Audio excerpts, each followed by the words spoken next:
If you believe in the 7 universal laws, it's because no one has told you what Thoth really taught yet. And what if I told you that what you've learned so far is just a fragment, a distorted piece of something much greater, hidden for millennia?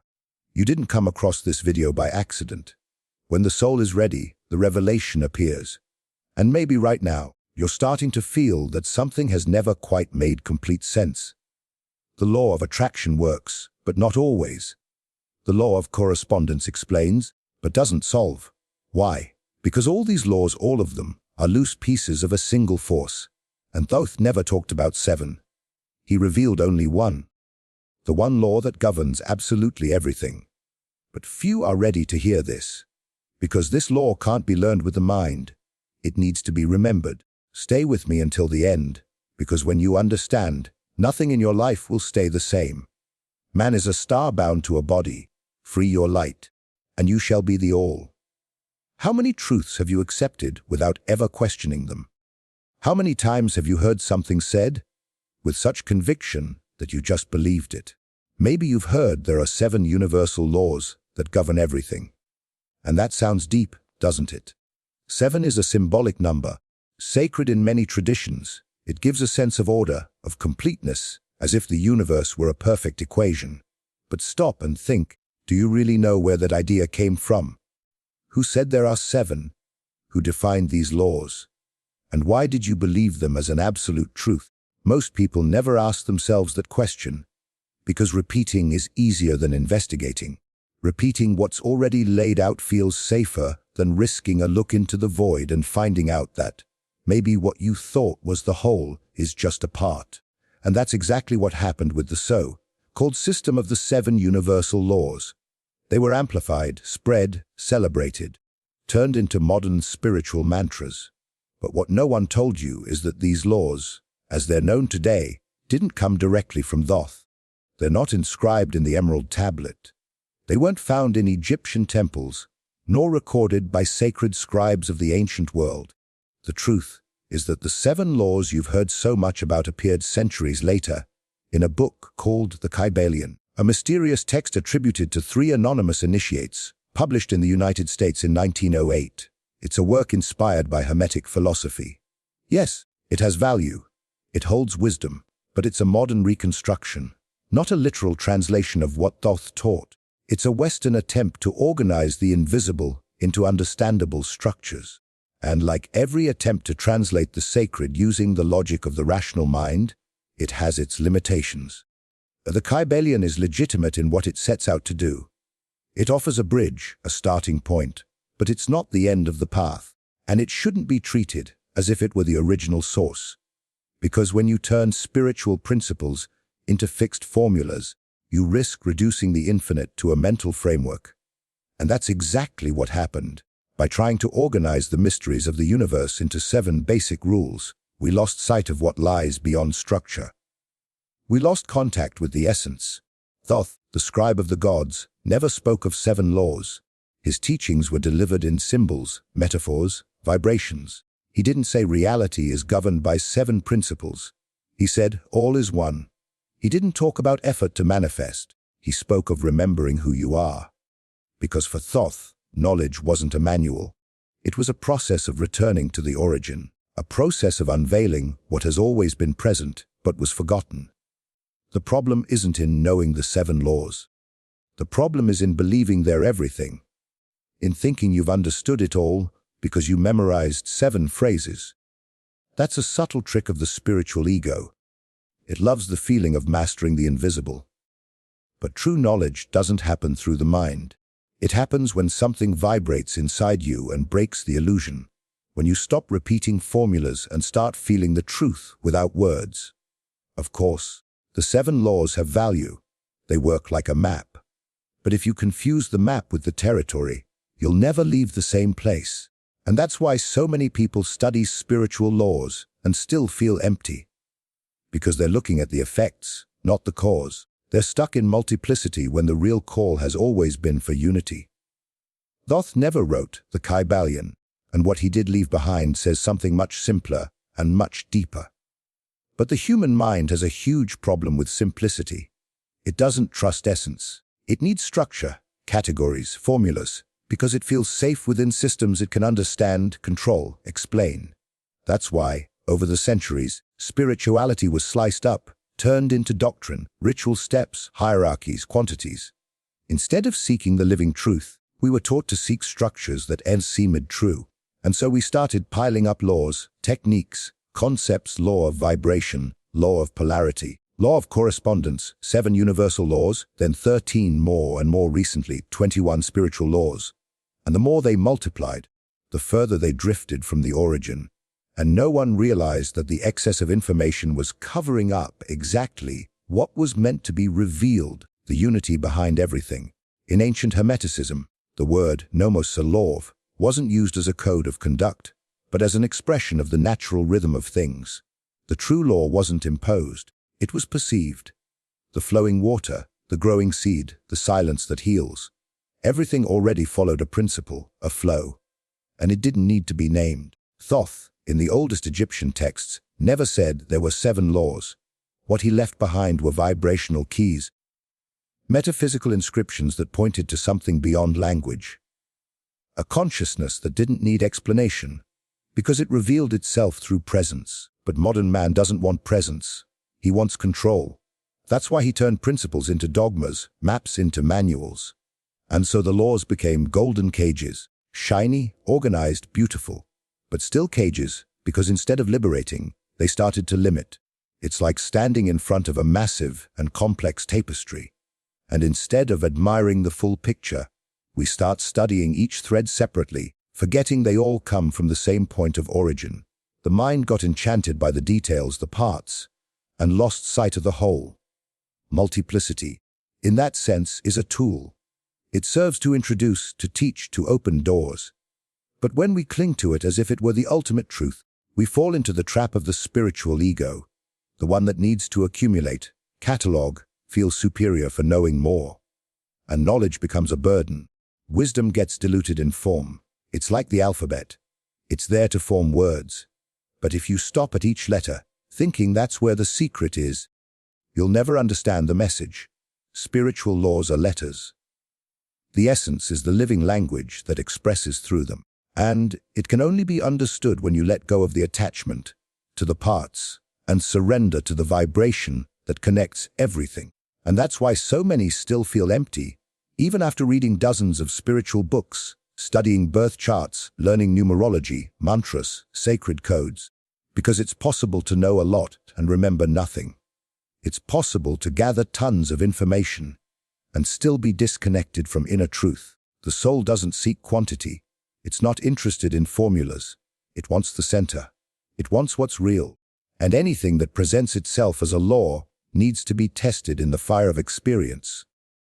If it doesn't transform you, if it doesn't lead you back to yourself, then it's just another conceptual ornament, another brick in the mental wall that separates you from the all. The original Hermeticism, the true one, spoke of returning to the one. The one can't be explained, only experienced. It doesn't divide. It doesn't fragment. It doesn't get categorized. Everything we call laws are just partial manifestations of that one force. They are the trails of the wind, not the wind. The reflections of the light, not the source.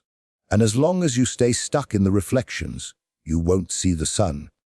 Everything you know is separate. Vibration, polarity, correspondence are just reflections of a single invisible matrix.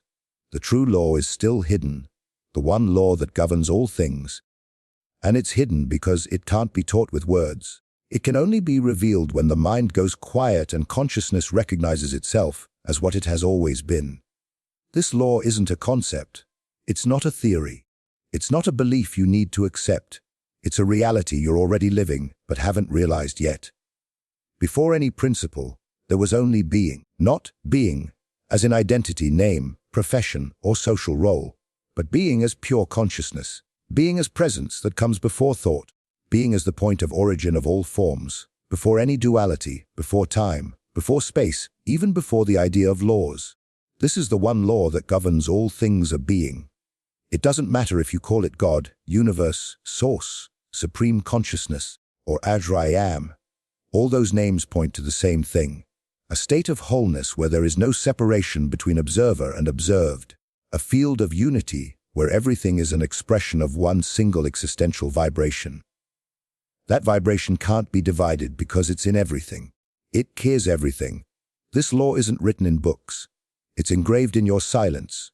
It's pulsing right now in your chest, in the space between one thought and another, in that moment when you're not thinking but just are. And if you've ever felt that, in nature, in a moment of total presence, in a deep gaze, in a sudden insight, you touch this law. You experience being. The law of being doesn't need to be explained. It reveals itself when you stop trying to understand it, because it doesn't speak to the mind. It speaks to the totality of your field. It shows up as a knowing without words, a memory that didn't come from outside, a reunion with what you never stopped being, just forgot. This is the key the true masters have always kept. Not because they wanted to hide it, but because they knew no one can hand being to someone else. It can only be discovered from within. Jesus said, "I am the way, the truth, and the life." Buddha said, "Look within. You are the Buddha." Socrates said, "Know the self." And Thoth got straight to the point, know the self, and you will know the gods and the universe. Because when you know your true self, not the ego, not the mask, but the silent self that observes everything, you reconnect with the source. And from there, everything changes. Not because the outside world changes, but because you change the center from which you perceive reality. And when perception changes, everything changes with it. This law isn't a rule. It doesn't demand obedience, it just is, and everything that exists flows from it. Matter is an expression of being. Vibration is the movement of being. Time is being playing a game with itself. Life is being experiencing itself in form. And suffering arises when we forget that, when we try to live as if we were loose fragments, separate, disconnected from the origin. The true law is simple, the I am. And because of that, all is. That's the starting point and the final point. It's the origin of everything true, lasting, and sacred. All other laws, all manifestations, all paths are temporary branches of this eternal principle. But if the truth is so simple, so essential, so present, why did we lose it? Why did it get buried under so many layers? Why do we keep creating fragmentation, dogmas, systems, structures? Why did we turn being into concepts and freedom into religion? Why was this hidden? And why do we keep creating fragmentation and multiple laws to this day? Because being, in its infinity, chose to forget in order to rediscover itself. The truth is, forgetting wasn't a mistake. It was a sacred choice, a cosmic choice. Consciousness didn't fall from unity like someone who tripped. It projected itself into the experience of separation in order to see itself from the outside, to feel what it's like to return home. And for that, it had to fragment. The fragmentation wasn't punishment. It was divine methodology. Imagine a drop diving into the ocean of form. It plunges into bodies, into time, into parallel realities. It dresses itself in personality, culture, beliefs, fears, stories. And with each one of these layers, it drifts. Not from the source, because that's impossible, but from the memory of the source. It forgets what it is until it believes it's just the role it plays. That's why consciousness incarnates. Not just in one body, but in many, in levels, in frequencies, in dimensions. Every body we inhabit is a lens. Each lens shows a part of the whole. And when we only look through one lens, we believe the whole is just that part. And that's how the illusion of separation is born. That's how we get lost, living as if we were a piece, a name, a profession, a story, an ego. When in reality, we are the space where all those things happen. Being placed itself inside the labyrinths to learn how to recognize itself in every alley, every wall, every mirror. That's the mechanism of the great game of life, to forget in order to remember consciously. Because remembering without forgetting doesn't bring evolution. Only the contrast between absence and presence makes the light shine brighter. It's in the dark that a candle becomes a lighthouse. It's in the heaviness that the soul discovers its lightness. And it was all designed that way. The veils, the bodies, the laws, the many names of God, all of it is part of the disguise. Not because the universe wants to fool you, but because awakening is only possible when you choose to remember. when in the middle of the confusion, that spark shows up, when everything falls apart out there and something awakens in here. That's why true spirituality isn't just a concept, it's a process of reintegration, a gradual return from the fragment to the whole, from identifying with the separate self to fully living the one being. But what happens when you live only through fragmentation and forget who you are completely? The vibrational prison created by illusion. When that happens, what sets in is a prison that has no walls, no bars, no guards, an invisible prison, but a real one, a vibrational prison. And the most dangerous thing about this kind of prison is that the person inside doesn't even realize they're trapped. They think they're free because they can choose a career, buy a phone, move to a new city. But inside, they keep spinning in the same place. This prison is made of identification. You start believing that you're just this body, that you're the image you see in the mirror, that you're the name someone gave you, the story you've lived, the pain you've carried. And the more you believe that, the more your vibration contracts. The more you define yourself through labels, the more you limit yourself. And little by little, without even realizing it, you stop living in what you ever are and start living in what you believe yourself to be. You believe you're small and act small. You believe you can't and stop trying. You believe you always have to fight and you live at war with yourself. That's reverse effort. The more you try to escape the prison, the more stuck you become in it. Because you're trying with the mind, with the ego, with fear, and the mind only knows how to repeat what it already knows.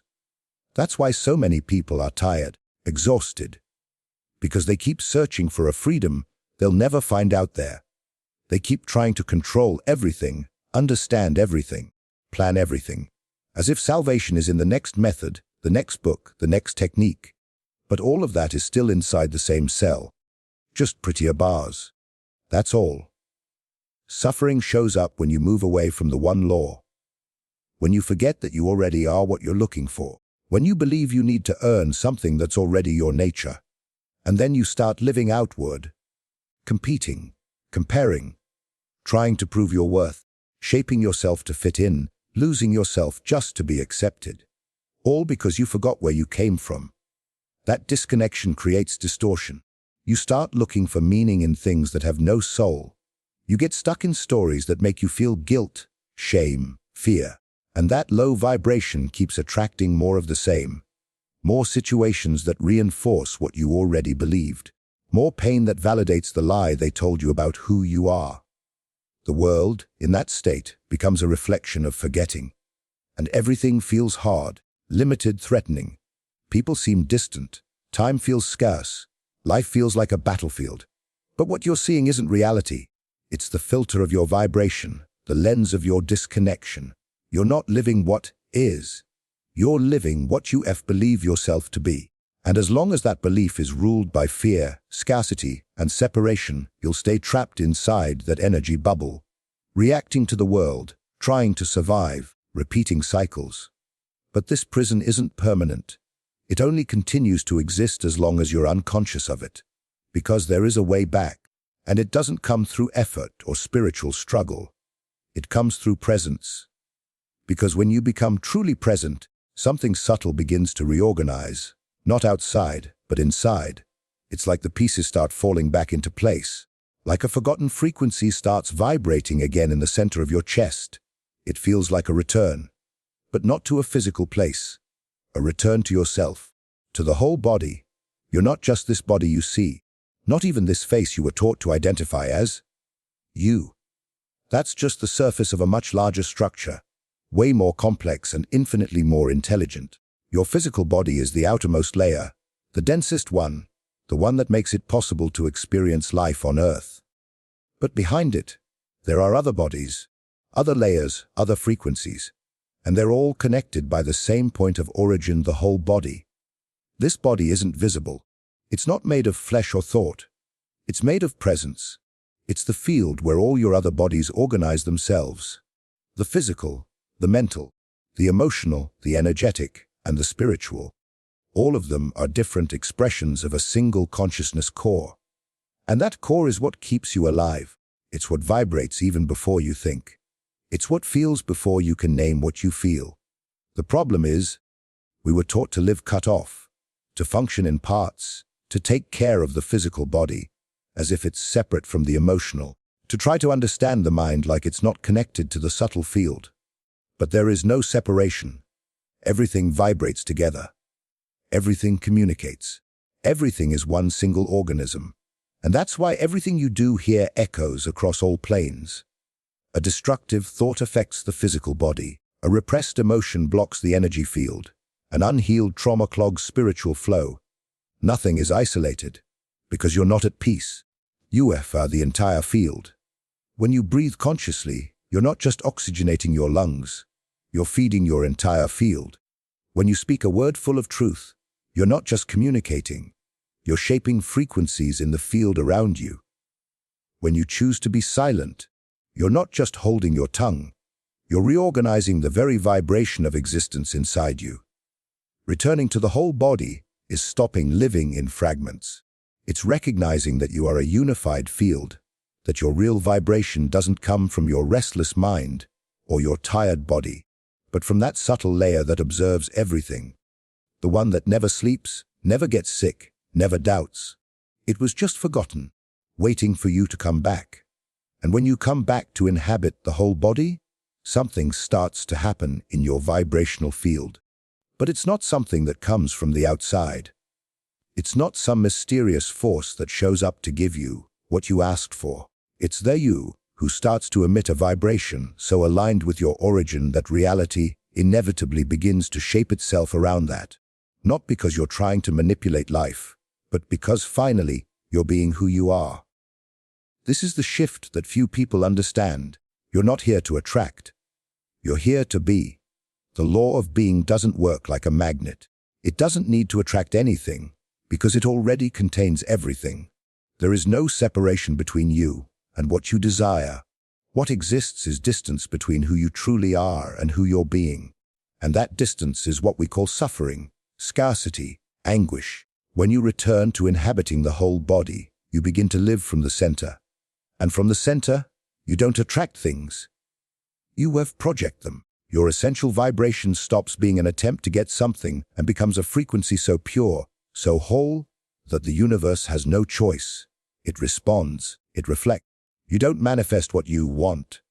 You manifest what you are. And that's why so many people get frustrated trying to apply the so-called law of attraction. Because the focus is on wanting, on asking, on desiring. But wanting comes from lack. Asking comes from separation. True manifestation happens when there is no more searching, when your field already is the answer, when you no longer need to convince the universe to give you something, because you already recognize that you are. The universe expressing itself. You don't ask the universe. You activate the universe by remembering that you are it. That's the secret the ancients tried to pass on through symbols, myths, and silence. The Dryam of Moses. The kingdom of heaven is within you from Jesus. The Tativamasi of the Vedas. The as within, so without from Hermes. All point to the same principle. Reality doesn't happen to you. It happens from you. Being is the origin of vibration, and vibration is the origin of form. So if your vibration is out of alignment with your essence, your reality will always be a distortion, a fragmented reflection. But when you return to your axis, when you vibrate from the truth that lives in your center, manifestation becomes inevitable. There's no more effort, no more control. There's flow, there's recognition. You don't lose yourself trying to make the universe work. You realize you're already part of it, and it works through you. But how do you live that in everyday life? How do you embody the law of being in practical life? The answer isn't in doing more, but in letting go. Returning to the self isn't about effort. It's about surrender. And that's why it's so challenging for the mind. Because the mind was trained to control, measure, calculate, execute. It doesn't know how to rest. It doesn't understand what it means to just be. But that's exactly where true alignment begins. The first step is silence. Not outer silence, but inner, conscious silence. The ability to go quiet inside and simply observe, not react, not judge, just observe. When you quiet yourself internally, your soul's frequency starts to rise. Because it was always there, just covered up by the constant noise of your thoughts. Thoth spoke about the importance of silence as a form of vibrational purification.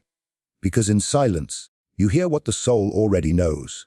It's in silence that the mind bows to the mystery. And that cleanses, reorganizes, reintegrates. The second practice is intention. Pure, aligned, direct intention. Intention isn't an egoic desire. It's a vibrational command that comes from the core of your being. Before taking any action, align your intention with your inner truth. When you do that, every gesture becomes a ritual. Every choice becomes a silent decree to the universe. That's purification through intention. Then comes radical self-observation, the inner awareness that doesn't judge but brings light. Observe your impulses, your reactions, your habits, not as enemies, but as portals to understand where you're still operating on autopilot. Observe without identifying. See thoughts passing, emotions rising, patterns repeating, and just notice. That gives you back your power. Because when you observe, you step outside the program, and the one who observes is already free. Finally, the verb. The spoken thought or written word carries a frequency.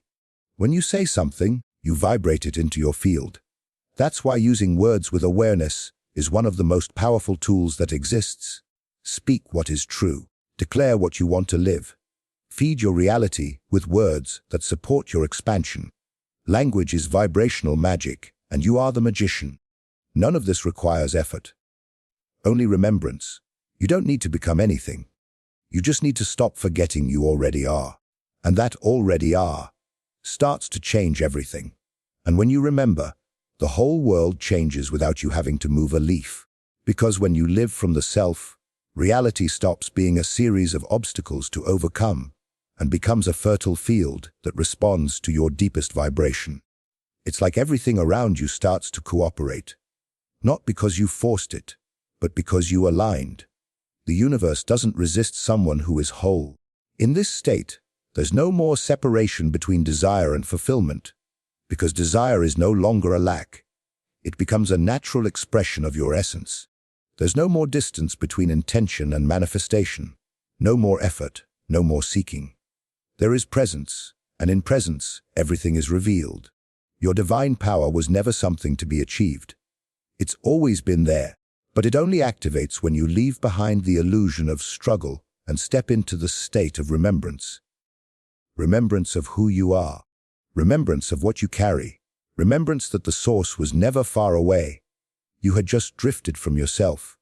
This is the law of being, not a law to be studied, but lived, a frequency that pulses in the center of your field and, when accessed, completely transforms the way you exist in the world. You stop waiting and start creating. You stop reacting and start radiating.